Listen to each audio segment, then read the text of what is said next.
Fala galerinha do xadrez, tudo beleza? Mikhail Tal foi um dos campeões do mundo da história, conhecido como o Mago de Riga, um dos jogadores mais fascinantes de se assistir às partidas dele, porque ele tem um estilo único, ninguém jogou igual, ele sacrificava a peça, um dos maiores atacantes da história do xadrez, mas além do ataque era um jogador completo, jogava finais, tinha cálculo, estratégia, tudo que você... ele era um jogador realmente completo, mas o que torna ele único realmente é os sacrifícios inesperados, lances surpreendentes. Ele dizia que ele levava os adversários para uma floresta escura, onde 2 mais 2 é igual a 5. E aí a floresta era estreita o suficiente apenas para um sair de lá. Pra vocês terem ideia, é o que vocês vão ver aqui. Rafa, eu não entendi essa frase. Assiste esse vídeo, você vai entender, tá? Você vai entender porque essa partida aqui, ela é uma das partidas mais espetaculares da história. Os computadores não entendem essa partida, ninguém entende essa partida, e isso mostra quem era o Mikhail Tal e quem era Alexander Koblenz. Que se faça justiça, porque esse cara era o treinador do Mikhail Tal. Essa partida aconteceu em 1957, o Mikhail Tal viria a se tornar campeão do mundo em 1960. Então, é um dos grandes responsáveis aí também pela subida do Mikhail Tal, era o segundo dele, era o treinador dele, então vale a pena a gente ver essa partida que tem um contexto histórico fenomenal e é uma partida muito bacana. E você também pode ser campeão do mundo de xadrez, ou melhor, você pode ser campeão interplanetário, aqui no aplicativo Rival Chess, tá bom? Você joga, se diverte e também aprende, porque você vai jogando o circuito da rua, depois do bairro, e a dificuldade do torneio se adapta ao seu nível, o que é bacana. Então você pode ser até mesmo campeão interplanetário, tá bom? Você vai desafiar vários adversários e desde o bairro, né? O Tito da Praça, o Marcão do Boteco e até realmente os jogadores mais avançados aqui no circuito mundial. Você vai jogar contra o Magnus Borealis, quem mais? Um monte aqui, né? E no circuito interplanetário até mesmo a deusa Caíssa você vai enfrentar no final, tá bom? E além de tudo, o aplicativo faz treinos pra você, onde você errar, ele vai voltar e vai falar: opa, vamos treinar isso daqui contra um adversário do teu nível. Tá bom? Uma IA treinada para jogar no teu nível, então não é treinar com Stockfish não. Conheça hoje mesmo o Rival Chess, você aprende e melhora no xadrez se divertindo.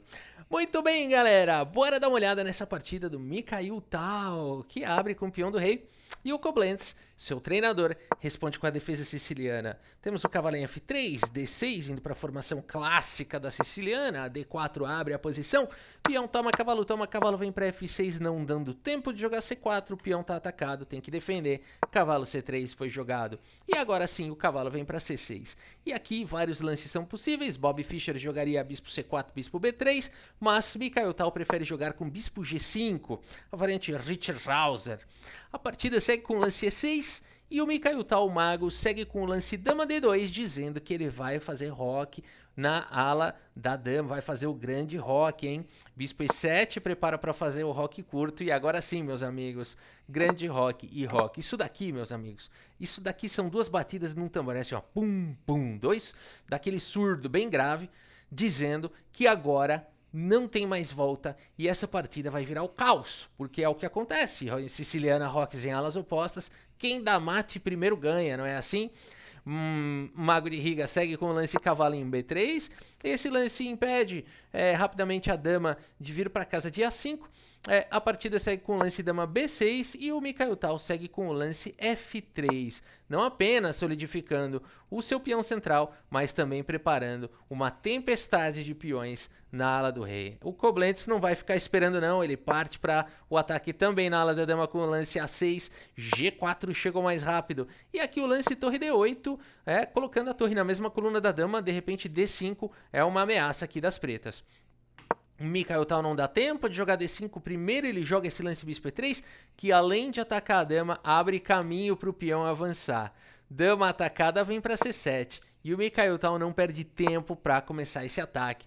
E a tempestade de peões chegou antes, hein? Chegou antes. Mas o Koblenz não fica por baixo não. Solta a pancada também na ala da dama. D5 também seria possível aqui nessa posição. Talvez até um pouquinho mais agressivo, vamos falar assim. Mas ele preferiu jogar com B5. E agora, D5 seria mais direto, né? Mais concreto. Mas B5 foi jogado também um lance ameaçador. E o Mikhail Tal segue com G5 sem perder tempo. Joga o cavalo para longe para casa de D7. E aqui o Mikhail Tal começa uma sequência de lances que é muito característica do Tal.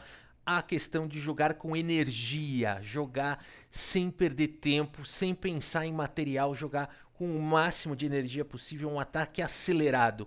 O Mikhail Tal dá uma aula, o próximo lance é uma aula de xadrez, porque ele segue com o lance absolutamente surpreendente, G6 logo de cara, não preparando, ele podia ter jogado H5, então ele foi direto para o lance G6. A partida segue com H para o G6 capturando e agora H5 dispara o peão. Bonito isso, né? Ele entregou um peão para poder abrir linhas de ataque e agora peão toma e torre toma. E as pretas têm sim um peão a mais e vão tentar o contra-jogo. Primeiro, cavalo F6 traz um defensor aqui para a ala do rei, manda a torre embora. Mikhail Tal tem que voltar a torre para H1, o que dá a entender que o ataque do Mikhail Tal foi errado, porque afinal de contas ele teve que voltar. E voltou tudo, hein? Voltou a torre para H1. Por que foi para H1? Porque a casa de H2 tá reservada aqui para a dama. O ataque ainda é perigoso. Koblenz faz as contas, fala, dá para eu me defender, faz o lance D5. E o Mikhail Tal aqui nessa posição segue com o lance E5, entregando mais um peão para abrir linhas de ataque.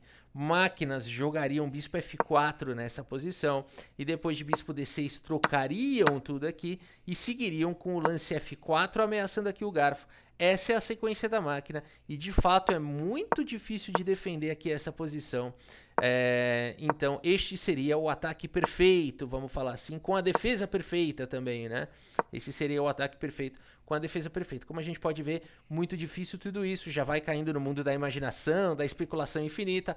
Bora voltar para a partida, avançamos demais. E agora, vamos ver como seguiu de verdade. Mikhail Tal joga o lance E5 diretamente, um lance que traz complicações práticas, porque se você capturar agora de dama, tá vindo bispo F4 e a dama não tem casa. Olha o que o Mikhail Tal aprontou, galera. Aqui o cavalo pega na casa de F5, ela sobrevive por um pouquinho de tempo, mas logo mais a dama fica realmente completamente cercada, né? Então, cara, lance 5 é muito perigoso, por isso não dá para tomar de dama. Até é possível tomar de cavalo, mas aqui foi inclusive como seguiu na partida. E aqui o Mikhail Tal teria o lance dama em H2. Aqui esse seria o lance mais forte da posição. E o Mikhail Tal, por algum motivo, não jogou esse lance. Ele preferiu jogar o lance bispo F4, que continua trazendo a ameaça de dama em H2. Mas agora as pretas têm o recurso bispo D6. E o que esse lance faz? Teoricamente esse lance é tão forte porque ele defende a dama do ataque do bispo, ele defende o cavalo, traz mais uma proteção e ao mesmo tempo ele faz uma coisa sutil e talvez a mais importante de todas, que é dar a casa de E7 para o rei. Algo que foi ignorado até mesmo pelo Koblenz, a gente vai ver no andar da partida. Porque o Mikhail Tal segue com o lance dama em H2 e agora rei F8 é a defesa perfeita e tudo parece fazer sentido, porque agora o rei vai alcançar a casa de E7 e isso aqui virou uma fortaleza e o Koblenz já tem 2 peões a mais. Mikhail Tal aqui segue com o lance dama em H8 com cheque. E o Koblenz poderia jogar agora o lance rei E7, ele não jogou e jogou um pouco por água abaixo o fato dele ter jogado o ultra preciso bispo D6, né? Porque nessa situação o Mikhail Tal teria problemas em continuar o ataque dele. Dama por G7 não seria possível por conta de torre G8 e a dama ficaria numa situação aqui ingrata, né? A gente teria aqui um cavalo D3 seguido de bispo F4 e o Mikhail Tal teria essa dura surpresa, né?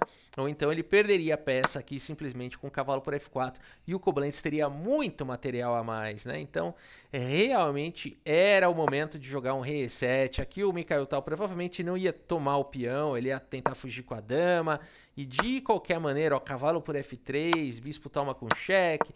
De qualquer maneira, as pretas voltariam e se manteriam com 3 peões a mais, numa situação onde o Mikhail Tal não teria tantas possibilidades assim de ataque. É claro que ele ia tentar buscar suas chances, mas essa seria a defesa perfeita, com vantagem para as pretas. Mas o Koblenz nessa posição jogou o lance cavalo G8 e não o lance rei E7. O que é bem natural, né? Você, em geral, não quer se aventurar tanto assim com o rei. Jogou o cavalo G8, achando que a defesa é suficiente. Mas os problemas dele começam agora, porque a partida segue com o lance torre aqui em H7, ameaçando o peão de G7. O ataque agora é feroz. E aqui temos o lance F5. Uma boa defesa do Koblenz, que traz a dama agora para defender a posição. No entanto, Mikhail Tal continua com seus ataques poderosos, com o bonito lance aqui. Bispo H6, lance brilhante aqui do Mikhail Tal. Primeiro lance brilhante aqui da partida, hein? E esse lance é brilhante por quê? Rafa, não é só tomar de cavalo? Tomar de cavalo tem um problema. Você está sacrificando o rei e no xadrez não pode sacrificar o rei. Por isso, Rafa, não dá para tomar de peão? Tomar de peão tem um problema. Vai perder aqui a dama. Tudo bem, tem muito material aí pela dama. Ainda assim, o rei está exposto. Brancas provavelmente têm as melhores condições de jogar. É jogável, mas brancas provavelmente melhores. Mas aqui, o Koblenz vai para a melhor defesa. Ele segue com o lance torre D7 e esse lance traz uma ameaça.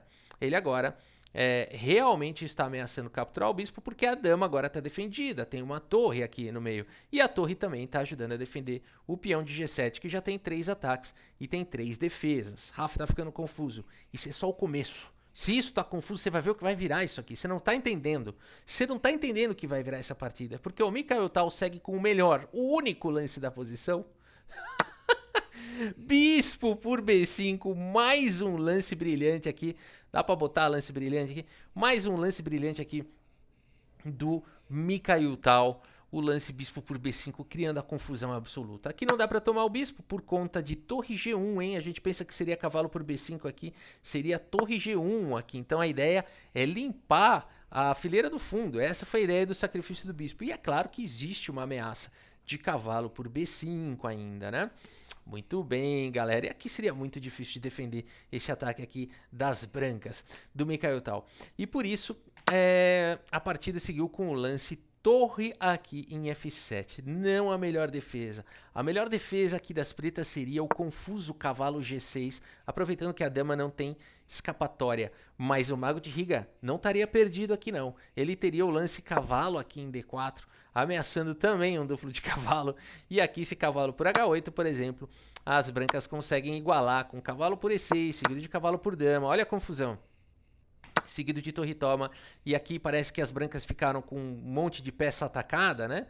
Mas não, as brancas têm saída com o lance torre por G7, seguido de torre por C7 com cheque. Aí aqui cai uma peça e por aí vai. Uma continuação aqui um pouco especulatória, já um pouco no mundo da fantasia, mas é uma linha que o Guiri me mostrou essa linha. O Guiri, o jogador da Holanda, dos Países Baixos. Por que não pode falar Holanda mais? Quando eu era moleque era tão fácil, falava Holanda. Hoje em dia não sei o que Países Baixos tem que falar. Enfim, dos Países Baixos. O jogador Guiri me mostrou essa linha chorando, falando que seria um empate maravilhoso aqui, né? Mas nada disso aconteceu porque Koblenz seguiu com o lance torre F7 e não o lance cavalo G6. E torre F7 foi jogado na partida. E o Mikhail Tal agora, que tem, parece que um bispo atacado, outro bispo atacado, o que ele faz? Ele segue com o lance torre G1, mostrando por que bispo por peão foi jogado. Era para limpar mesmo a fileira do fundo e continuar com esse ataque. E agora esse peão continua cravado, porque peão por bispo tá abrindo essa avenida aqui de ataque para cima do rei, né? Caraca, esse peão aqui é o peão mais atacado da história do xadrez. A partida segue com o lance torre A7, o melhor lance, trazendo mais uma defesa pro peão, porque agora são 4 ataques e 4 defesas aqui para cima do peão de G7, o peão mais quente do planeta. A partida seguiu com o lance cavalo aqui em D4. Computadores dizem que bispo por A6 era o melhor lance. Não vamos entrar nessa linha. Meu vizinho falou bispo por A6, eu fechei a janela, não quis nem ouvir o resto. Vamos ver como seguiu aqui a partida. É Felipe o nome dele, ele é neto do... Enfim, vamos seguir aqui. Cavalo D4 foi jogado pelo Mikhail Tal. Um lance que deixa o bispo, traz mais uma peça pro ataque. E o Koblenz, Não me encontro o único lance da posição, que é cavalo G4. Rafa, quão fácil é achar esse lance? É muito difícil, é o único lance de defesa. Quer dizer, o cara faz a defesa perfeita, né? Qual é o problema de peão por bispo aqui? É simplesmente cavalo por B5, vai trazer um ataque. E é difícil de parar isso daqui. Se for para aquelas ideias de cavalo por G6, já não dá mais, tem torre por G6. E se tentar, sei lá, tirar a dama daqui, tá vindo, perde a defesa aqui do peão, né? E se tentar continuar defendendo, do tipo dama em E7, perde a torre aqui, perde mais uma defesa aqui de G7, né? Então, realmente, esse ataque é muito forte, por isso não dá pra tomar o bispo, e por isso o cavalo G4 é a defesa perfeita. E agora tentando fechar a coluna G, olha o desespero, né? E aqui eu não vou comentar também, o meu vizinho, nessa hora que eu fechei a janela, ele conseguiu abrir, o meu vizinho falou, bispo D7, eu fechei a janela de novo, é o lance da máquina, bispo D7 seria o melhor lance da posição, não vamos entrar nesse mérito, né? Mas a ideia seria tentar tirar duas defesas aqui, se dama por D7, aí sim F por G4, mas não vamos entrar nessa linha mentirosa. Vamos ver o que seguiu na partida. Peão por cavalo, é o lance natural. Momentaneamente o Koblenz pode respirar, porque esse ataque aqui foi bloqueado. E ele segue com o lance bispo aqui em E5. Melhor teria sido bispo F4 tirando mais um atacante aqui. Esse lance viria com cheque, né?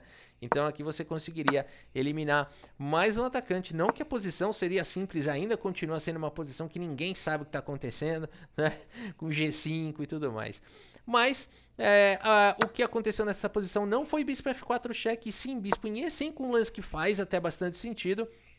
Defende em G7, ataca aqui as peças, mas agora o Mikhail Tal teria o poderoso lance cavalo aqui em F3, mas como eu falei, ninguém mais sabe o que está acontecendo na partida. Esse lance deixaria aqui o bispo para jogar cavalo H4 e seria um ataque poderoso. Ainda assim, difícil até mesmo de explicar o que está acontecendo aqui a longo prazo, né?